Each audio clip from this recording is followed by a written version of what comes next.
Hello everyone. जो आज हम टॉपिक पढ़ेंगे दैट इज एनसेड्स। एनसेड्स क्या है? सबसे पहले मैं इसका फुल फॉर्म लिखती हूँ। That is a non steroidal anti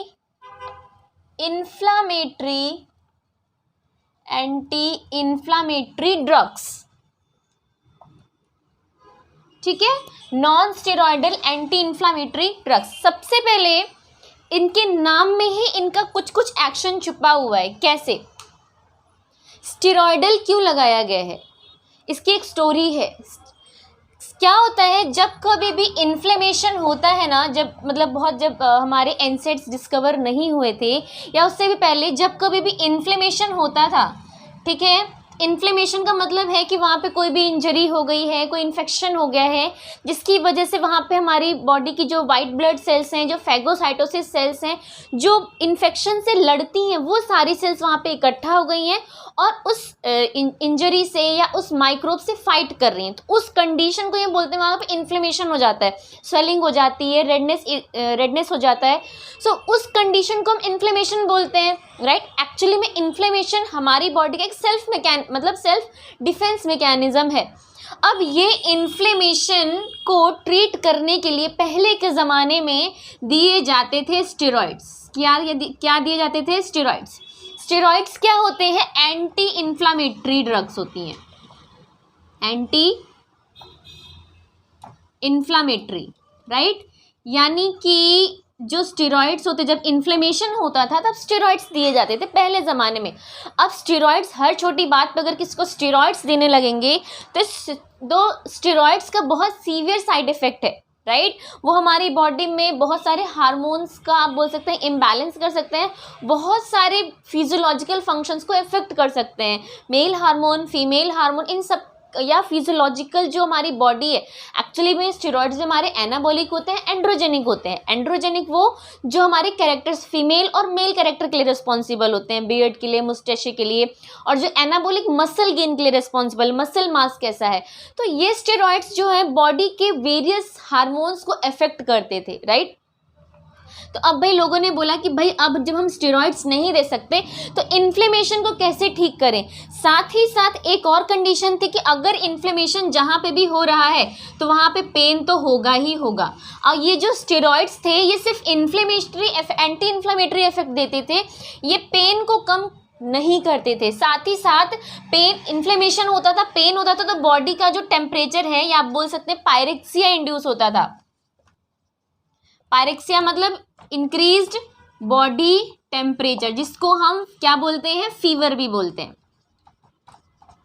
right. तो एक इन्फ्लेमेशन की वजह से पेन भी हो रहा है और वहाँ बॉडी में पायरेक्सिया भी हो रहा है। पायरेक्सिया मतलब इंक्रीज्ड बॉडी टेम्परेचर या फीवर भी हो रहा है।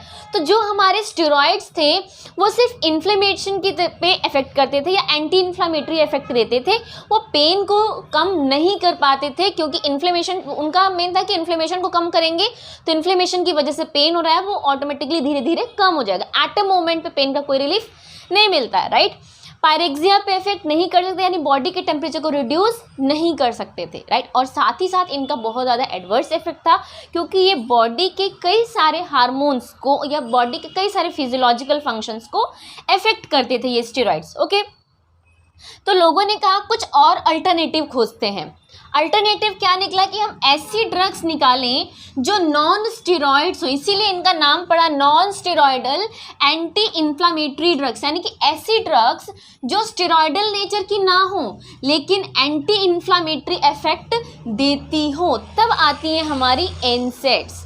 अब एंटी इन्फ्लामेटरी, ये जो ड्रग्स ऐसी थी जो एंटी इन्फ्लामेटरी इफेक्ट भी दे रही थी, साथ ही साथ पेन को भी कम कर रही थी, साथ ही साथ ये पायरेक्सिया भी कम कर रही थी, यानी कि बॉडी के टेम्परेचर को भी कम कर रही थी।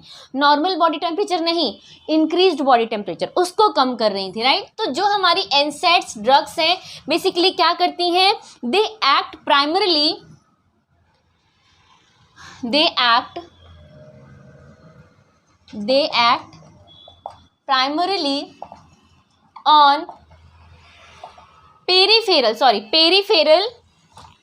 on peripheral pen mechanism. Line क्या कह रही है समझते हैं। यानी कि ये ड्रग्स जो है पेरिफेरल पेन मैकेनिज्म पे काम करते हैं। पेरिफेरल मतलब हमारी बॉडी में एक तो सीएनएस है और एक हमारा पेरिफेरल नर्वस सिस्टम, यानी कि पूरी बॉडी में जो पेन इंड्यूस हो रहा है ये उस पेन को कम करते हैं, उस पेन को ये रिलीफ देंगी, राइट। अब इसको आगे समझने से पहले मैं एक और कंसेप्ट पे फोकस करती हूँ। क्या 3 यहाँ पे कंसेप्ट है। पहले मैंने अपने प्रीवियस लेक्चर में मैंने बताया था कि जब ये पेन इंड्यूस क्यों होता है या इस पेन के लिए रिस्पॉन्सिबल कौन होता है, राइट। बेसिकली इस पेन के लिए रिस्पॉन्सिबल होता है या इस इन्फ्लेमेशन के लिए रिस्पॉन्सिबल होता है प्रोस्टाग्लैंडिन, राइट। प्रोस्टाग्लैंडिन क्या है ये प्रोस्टाग्लैंडिन, प्रीवियस लेक्चर में देख लीजिएगा।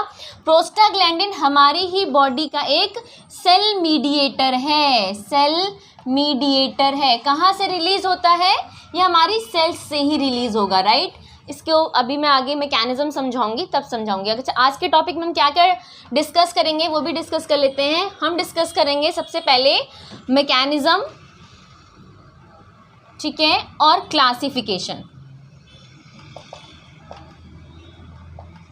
हम एनसेड्स का मैकेनिज्म, राइट, किस तरीके से वो काम करती हैं और उनका क्लासिफिकेशन, ये 2 चीज़ें हम आज डिस्कस करेंगे, राइट।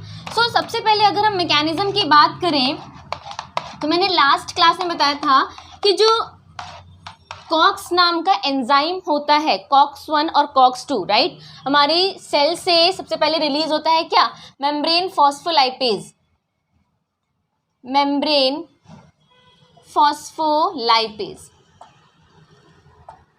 फॉस्फोलिपिड, ठीक है। ये मेम्ब्रेन फॉस्फोलिपिड किस में कन्वर्ट होती है, फॉस्फोलाइपेज में।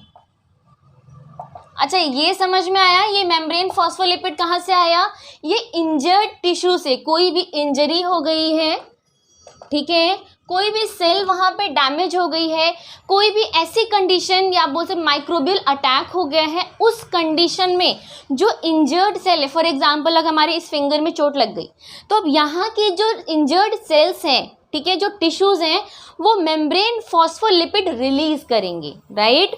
वो मेम्ब्रेन फॉस्फोलिपिड फॉस्फोलाइपेज नाम के एंजाइम की प्रेजेंस में किसमें कन्वर्ट हो जाएगा, अब ये मेम्ब्रेन फॉस्फोलिपिड कन्वर्ट हो जाते हैं एराकिडोनिक एसिड में, ठीक है। ये सारा कहाँ हो रहा है, इंजर्ड टिश्यूज में ही हो रहा है, ठीक है। अब एराकिडोनिक एसिड भी हमारा दो चीज़ें बनाता है, राइट। यहाँ पे 2 एंजाइम काम करते हैं, एक हमारा काम करता है साइक्लोऑक्सीजिनेज एंजाइम, ऑक्सीजिनेज, ठीक है, और एक हमारा काम करता है लाइपोक्सीजिनेज। ये एराकिडोनिक एसिड मेटाबोलाइज होता है, मेटाबोलाइज का मतलब ब्रेक डाउन होगा। अगर इस एराकिडोनिक एसिड पे लाइपोक्सीजिनेज काम करेगा तो हमारे बनते हैं ल्यूकोट्राइन्स, ल्यूकोट्राइन्स। अगर कोई भी वर्ड इसमें समझ नहीं आ रहा होगा, कोई टर्म अगर समझ में नहीं आ रहा तो प्लीज़ आप मुझे कमेंट करके पूछ सकते हैं कि लाइपोक्सीजिनेज क्या है, ल्यूकोट्राइन्स क्या है। ये एक्चुअली में एक मैकेनिज्म है। ल्यूकोट्राइन्स भी हमारे प्रोस्टाग्लैंडिन जैसे ही ऑटोकॉइड्स हैं, राइट। ये भी हमारे एक तरह के सेल मीडिएटर्स हैं जो इंजर्ड सेल से रिलीज होते हैं और इनका काम भी हमारी बॉडी में डिफेंस में है, राइट। फिर एराकिडोनिक एसिड पे साइक्लोऑक्सीजिनेज नाम का ये भी एंजाइम ही है और ये भी एंजाइम है। ये साइक्लोऑक्सीजिनेज एंजाइम 2 चीज़ें बनाएगा, पहला होता है कॉक्स 1 एंड दूसरा होता है कॉक्स 2, ठीक है। अब मैंने प्रीवियस लेक्चर में बताया था कि जो कॉक्स 2 है ये हमारा हमेशा रिस्पॉन्सिबल होता है इन्फ्लेमेटरी रिस्पॉन्स के लिए, इन्फ्लेमेशन, ठीक है, पेन, राइट, पायरेक्सिया जो फीवर इंड्यूस होता है, ठीक है। मतलब जो भी आपके ये जो हमारा कॉक्स 2 से, अच्छा कॉक्स 2 क्या रिलीज करता है, क्या इंड्यूस करता है, प्रोस्टाग्लैंडिन, प्रोस्टाग्लैंडिन। ये कॉक्स 2 साइक्लोऑक्सीजिनेज, कॉक्स 2 का नाम है साइक्लो, ये जो नेम लिखा है ना मैंने, साइक्लोऑक्सीजिनेज 2। साइक्लोऑक्सीजिनेज 2 क्या रिलीज करेगा, प्रोस्टाग्लैंडिन, ठीक है, इंड्यूस करता है, सॉरी इसको रिलीज नहीं करता है, इसको इंड्यूस करेगा, राइट। और ये प्रोस्टाग्लैंडिन जो इन्फ्लेमेशन है वहाँ पे, जो पेन, जो इंजरी हो गई है या जो सेल्स रिलीज, जो सेल्स डैमेज हो गई हैं, जो सेल्स रप्चर हो गई हैं, उन सेल्स के पास जा करके इन्फ्लेमेशन इंड्यूस करता है, पेन इंड्यूस करता है, पायरेक्सिया इंड्यूस करता है। समझ में, मतलब कि ऐसे जो कंडीशंस हैं, इन्फ्लेमेशन की कंडीशन, इन्फेक्शन की कंडीशन या टिश्यू इंजर्ड की कंडीशन, बर्न की कंडीशन, तो वहाँ पे ये प्रोस्टाग्लैंडिन जो जिससे ये COX-2 से इंड्यूस होता है, ये इस इन्फ्लेमेशन, पेन और पायरेक्सिया के लिए रिस्पॉन्सिबल होता है। समझ में आई बात? सेम, लेकिन उसके अपोजिट जो COX-1 होता है, COX-1 हमारा हमेशा जो कॉन्स्टिट्यूटिव होता है, कॉन्स्टिट्यूटिव का मतलब क्या है कि बॉडी में हमारे कई सारे फिजियोलॉजिकल रोल के लिए रिस्पॉन्सिबल है। फिजियोलॉजिकल रोल का मतलब कि बॉडी में कई सारे फंक्शन होते रहते हैं, जैसे कि एक एग्जांपल कि किडनी में हमारे प्रोस्टाग्लैंडिन का बहुत बड़ा रोल है, राइट। हमारी किडनी को किडनी की हेल्थ को मेंटेन करके रखने के लिए। हमारे लीवर में प्रोस्टाग्लैंडिन का बहुत बड़ा रोल है। हमारे GIT में प्रोस्टाग्लैंडिन का बहुत बड़ा रोल है। कैसे? GIT में जो म्यूकस की लेयर है ना स्टमक के अंदर, वो म्यूकस का फॉर्मेशन कौन करवाता है? ये प्रोस्टाग्लैंडिन, ठीक है। इसी के जस्ट हमारे यूट्रस में, यूट्रस का कॉन्ट्रैक्शन करवाता है प्रोस्टाग्लैंडिन। तो प्रोस्टाग्लैंडिन COX-2 अगर रिलीज कर रहा है तो वो इन्फ्लेमेशन पेन करेगा, लेकिन अगर COX-1 अगर रिलीज कर रहा है, इंड्यूस कर रहा है, तो बॉडी के कई सारे फिजियोलॉजिकल मैकेनिज्म के लिए रिस्पॉन्सिबल है। बहुत सारे बोल सके जो बॉडी के नॉर्मल मैकेनिज्म है उसके लिए रिस्पॉन्सिबल होता है। इसीलिए इसको हम कॉन्स्टिट्यूटिव प्रोस्टाग्लैंडिन भी बोलते हैं।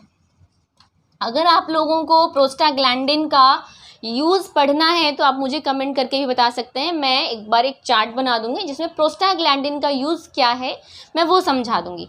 सो अभी हमने ये देखा कि ये जो COX-2 है ये रिस्पॉन्सिबल है पेन के। ये इन्फ्लेमेशन में जो पेन इंड्यूस हो रहा है, जो इन्फ्लेमेशन इंड्यूस हो रहा है, जो पायरेक्सिया इंड्यूस हो रहा है, उसके लिए ये COX-2 रिस्पॉन्सिबल है, राइट। ये COX-2 इस प्रोस्टाग्लैंडिन को इंड्यूस कर रहा है और ये इंजर्ड सेल्स में जो पेन इंजरी हो रही है, जो इन्फ्लेमेशन हो रहा है, वो चीज़ें इंड्यूस हो रही हैं। तो अब हमारी NSAIDs करती क्या है, ठीक है। NSAIDs basically they block cyclooxygenase, ठीक है। इस एंजाइम को ब्लॉक करती है ये NSAIDs, राइट। अब यहाँ पे दो चीज़ें ध्यान देने लायक हैं। क्या? यहाँ पे दो तरीके की COX हैं। एक साइक्लोऑक्सीजिनेज से COX-1 भी बन रहा है और COX-2 भी बन रहा है। मतलब कि अगर हमारी NSAIDs इस COX-1 और COX-2 दोनों को अगर ब्लॉक करेंगी तो क्या ये हमारे लिए बेनिफिशियल होगा?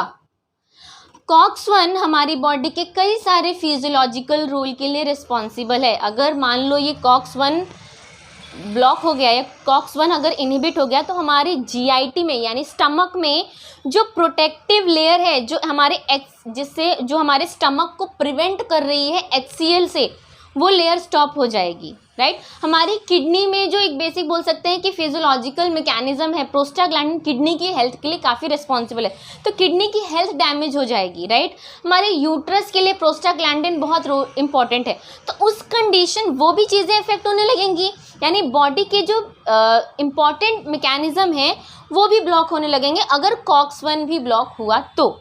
लेकिन हमको यहाँ पे ब्लॉक किसको करना है? COX-2 को। तो यहाँ पे जो हमें ड्रग्स चाहिए वो ऐसी चाहिए जो सिर्फ COX-2 को ब्लॉक करें, जिससे कि हमारा पेन, इन्फ्लेमेशन जो है वो ब्लॉक हो सके। लेकिन जो पुरानी ड्रग्स थी, राइट, जो NSAIDs की भी जब मैं क्लासिफिकेशन करवाऊंगी वो हमारी पुरानी ड्रग्स थी। हम बोलते हैं कि हम गलतियों से सीखते हैं, तो हमने जो सबसे पहले जो NSAIDs बन रही थी वो नॉन सेलेक्टिव थी, यानी कि वो COX-1 और COX-2 दोनों को ब्लॉक कर रही थी, जिससे कि कुछ बेनिफिट भी हो रहा था लेकिन उसके कुछ नुकसान थे। फिर धीरे धीरे करके कुछ हम सेलेक्टिव पे आए, ऐसी ड्रग्स को निकाल के आए जो सिर्फ COX-2 को इनहिबिट करें, तो वो हमारे लिए काफ़ी बेनिफिट हुआ।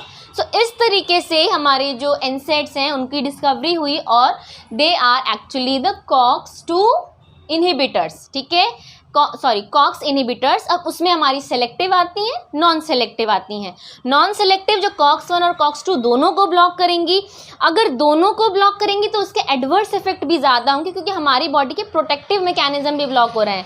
लेकिन अगर सिर्फ COX-2 को ब्लॉक करेंगी तो वो हमारे लिए बेनिफिशियल है क्योंकि COX-2 को अगर सिर्फ ब्लॉक होगा तो हमारी बॉडी का पेन मैकेनिज्म जो है वो ब्लॉक होगा और इन्फ्लेमेशन जो है, इन्फ्लेमेशन की वजह से जो पेन इंड्यूस हो रहा है वो ब्लॉक होगा, राइट। तो हमारे लिए बेनिफिशियल है COX-2, ठीक है।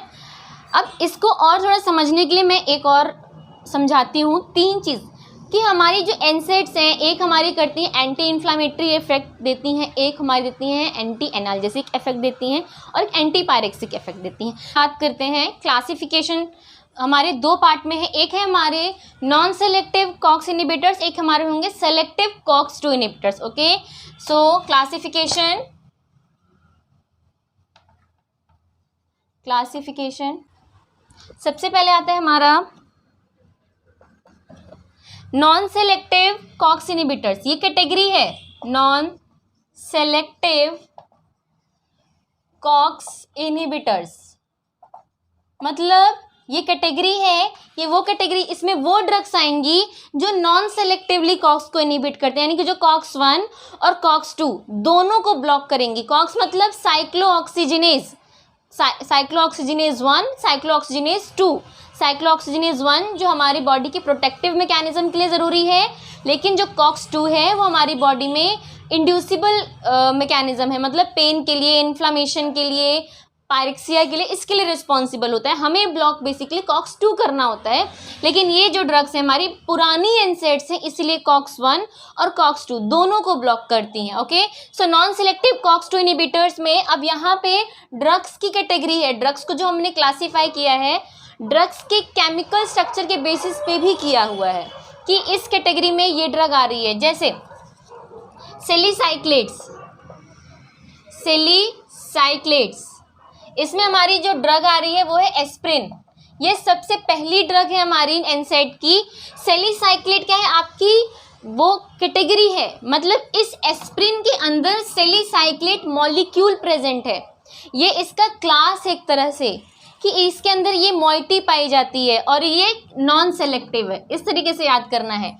फिर आता है बी, इसमें आता है हमारे प्रोपायोनिक एसिड डेरिवेटिव, प्रोपायोनिक एसिड डेरिवेटिव, इसमें हमारी ड्रग आती है आइबुप्रोफेन, ठीक है। नेप्रोक्सेन भी आती है, नेप्रोक्सेन, आइबुप्रोफेन, ये हमारी एंटीपायरेटिक ड्रग्स हैं, ठीक है। फिर आती है हमारी एराइल एसिटिक डेरिवेटिव,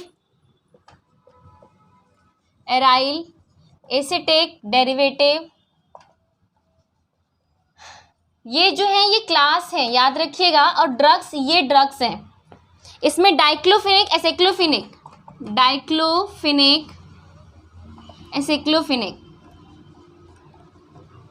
ठीक है।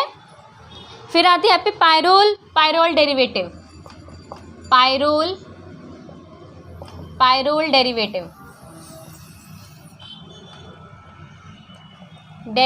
इसमें हमारी जो ड्रग आ रही है कीटोरोलेक और इंडोमेथासिन, ये भी बहुत इंपॉर्टेंट ड्रग है, इंडोमेथासिन, ठीक है। फिर अभी हम 1 में ही पढ़ रहे हैं, जी सारी जितनी भी नॉन सेलेक्टिव हैं, नॉन सेलेक्टिव में हमारी सेलिसाइक्लेट में एस्प्रिन आती है, प्रोपायोनिक एसिड डेरिवेटिव में आइबुप्रोफेन, नेप्रोक्सेन आती है, एराइल एसिटिक डेरिवेटिव में डाइक्लोफिनिक एसिक्लोफिनिक आती है, ये सब ड्रग्स हैं।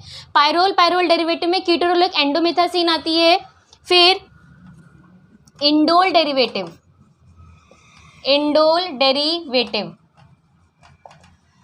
डेरिवेटिव में हमारी इंडोमेथासिन आती है,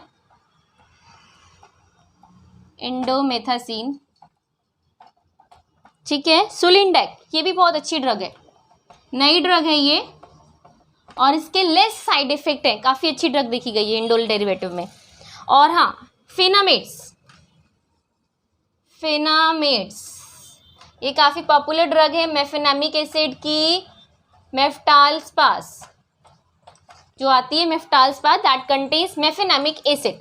सो ये हमारी हुई नॉन सेलेक्टिव कॉक्स इनहिबिटर। अब हम बात करते हैं सेलेक्टिव कॉक्स इनहिबिटर्स की, selective COX 2 inhibitors.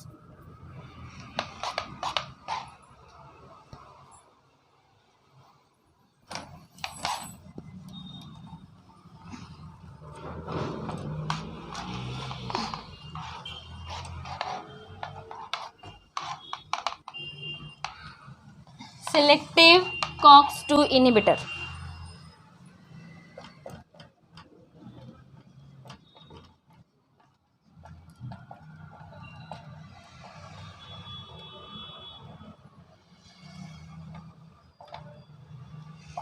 Selective okay, तो सेलेक्टिव COX-2 इनहिबिटर्स, ये इसमें हमारी जो ड्रग आती है उसका नाम है सेलेकॉक्सिब एंड पैराकॉक्सिब। ठीक है, these are the selective COX-2 inhibitors, यानी सिर्फ ये उनको ब्लॉक करेंगी वो प्रोस्टाग्लैंडिन को ब्लॉक करेंगी जो पिन इंड्यूस कर रहे हैं, राइट।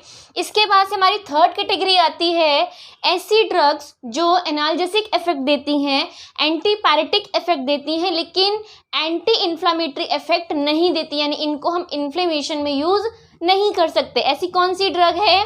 दैट इज द बहुत famous, that is the paracetamol, जो हमारी OTC ड्रग भी है। तुरंत जाते हैं और फार्मासिस्ट के पास से या डिस्पेंसरी से लेकर के आते हैं, भाई पैरासीटामोल दे दो।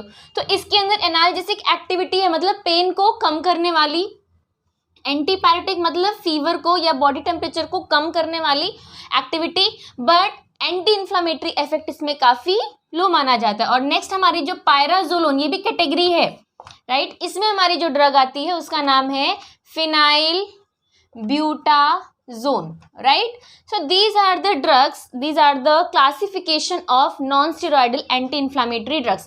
इसमें हमारी बेसिकली हमने 4 क्लास पढ़ी, एक क्लास जो नॉन सेलेक्टिव थी, राइट। नॉन सेलेक्टिव में हमारी कई सारी अंडर क्लासेस आ रही थी, जैसे सैलिसाइक्लेट्स आ रहा था, फिनामिक एसिड आ रहा था, इंडोल डेरिवेटिव्स आ रहा था, उसके अंदर हमारी ड्रग्स आ रही थी। यानी ये वो ड्रग्स जो COX-1 और COX-2 दोनों को ब्लॉक करेंगी, एंड देयर ट्रेडिशनल्स मतलब पुरानी ड्रग्स है। फिर हमारी सेकेंड क्लास आई जो सेलेक्टिव COX-2 इनहिबिटर्स थी। इसमें हमारी 2 ड्रग्स हैं, ये क्वेश्चन वाइवा में पूछा जाता है, MCQ में पूछा जाता है। What are the example of selective COX-2 inhibitors? इसमें हमारी 2 drug, that is celecoxib and parecoxib, right. It means इस ड्रग के साइड इफेक्ट मिनिमम होंगे। फिर हमारी ड्रग आती है, ऐसी कौन सी ड्रग है जो एनाल्जेसिक इफेक्ट देती है, एंटीपायरेटिक इफेक्ट देती है, बट एंटी इन्फ्लामेटरी इफेक्ट नहीं देती है, उसका नाम है पैरासीटामोल, ठीक है। And the last class that is a pyrazolone, that is इसमें ड्रग आती है हमारी phenylbutazone. So this is the classification of NSAIDs. Next lecture में या एनसेड्स के पार्ट 2 में मैं पढ़ाऊंगी इसका थेरेपेटिक यूज है, एनसेड्स का हम किस तरीके से या ये किस तरीके से एक्शन देती हैं, मतलब एंटीपायरेटिक इफेक्ट कैसे देती हैं, एनाल्जेसिक इफेक्ट कैसे देती हैं, और एंटी इन्फ्लामेटरी इफेक्ट कैसे देती हैं। साथ ही साथ हम पढ़ेंगे इसके एडवर्स इफेक्ट, कि एनसेड्स के एडवर्स इफेक्ट क्या है। Okay, thank you.